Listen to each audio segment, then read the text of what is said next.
Hello बच्चों, आइए प्रश्न को पढ़ते हैं। एक कंपनी में दो पद रिक्त हैं। साक्षात्कार हेतु एक व्यक्ति और उसकी पत्नी आते हैं। व्यक्ति के चुने जाने की प्रायिकता है 1/10 और उसकी पत्नी के चुने जाने की प्रायिकता है 1/8।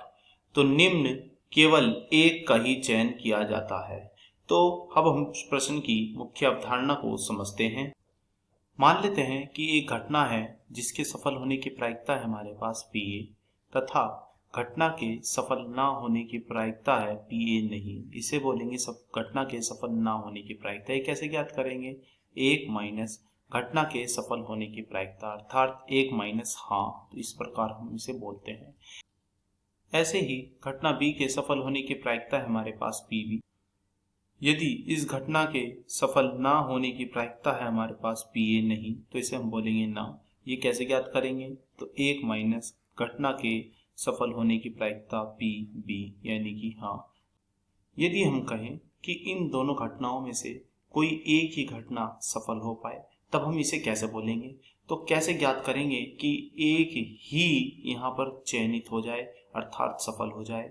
यदि A सफल हो गया और B सफल ना होना चाहिए, क्योंकि इन दोनों में से एक ही सफल होना है, या तो फिर ये केस होगा कि B सफल हो गया तो A नहीं होना चाहिए, तो यानी कि गुणा, क्योंकि A क्यों ना है, A नहीं होना चाहिए। तो या तो घटना ये घटेगी या है, तो इसका मतलब है यहाँ पे प्लस आया है, और या फिर ये होगी, क्योंकि होनी एक ही घटना है इनमें से, या तो ये या ये, या तो A चयन होना है या B चयन होना है। A अगर चयन हो गया तो B नहीं होगा, और अगर B चयन हो गया तो A नहीं होगा। तो चलिए अब हम प्रश्न को हल करते हैं। तो प्रश्न को हल करने की ओर चलते हैं। एक बार प्रश्न को लिख लेते हैं। क्या है?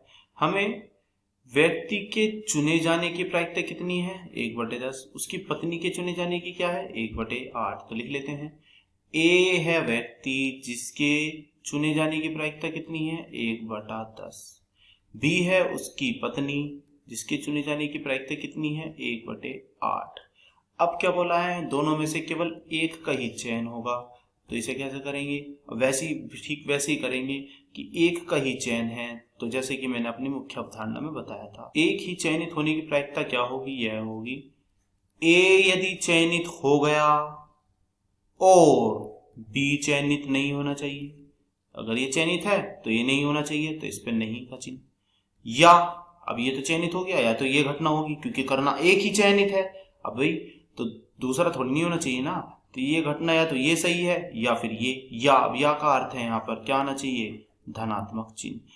यदि B चयनित हो गया तो क्या नहीं होना चाहिए? फिर A नहीं होना चाहिए। अब यहाँ पर मान रख देंगे हम। A चयनित होने की प्रायिकता कितनी है? 1/10। तो B चयनित ना होने की प्रायिकता कितनी है? तो B के चयनित ना होने की प्रायिकता कितनी आएगी? ये आएगी 1 माइनस 1/8। अब आगे बढ़ते हैं। जमा BB अर्थात B के चयनित होने की प्रायिकता 1/8। A के चयनित ना होने की प्रायिकता, हाँ होने की प्रायिकता तो है 1/10, ना होने की कितनी हो जाएगी? 1 माइनस 1/10, जैसे कि मैंने अपनी मुख्य अवधारणा में सूत्र बताए भी थे। तो 1/10 ऐसे ही चलता रहेगा। यहाँ पर इसे हल कर लीजिए तो ये कितना आएगा? 8 यहाँ पर आ जाएगा आपका लघुत्तम, तो ये बनेगा 8 माइनस 1।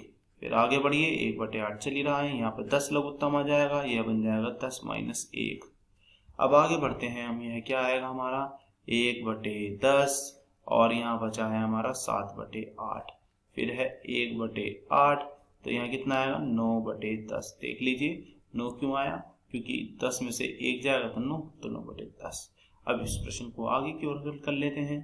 तो ऊपर क्या आएगा? ऊपर आएगा आपका ये है 7, नीचे 8 धाम 80, ऊपर आएगा 9, 8 धाम 80। 7 और 9 कितने होते हैं? 16। बटे में क्या चल रहा है?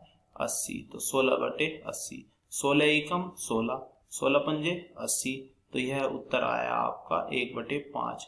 तो मैं कह सकता हूं किसी एक के चयनित होने की जो प्रायिकता है वह आई है हमारे पास 1/5। आशा करता हूं यह प्रश्न आपको समझ में आया होगा। धन्यवाद।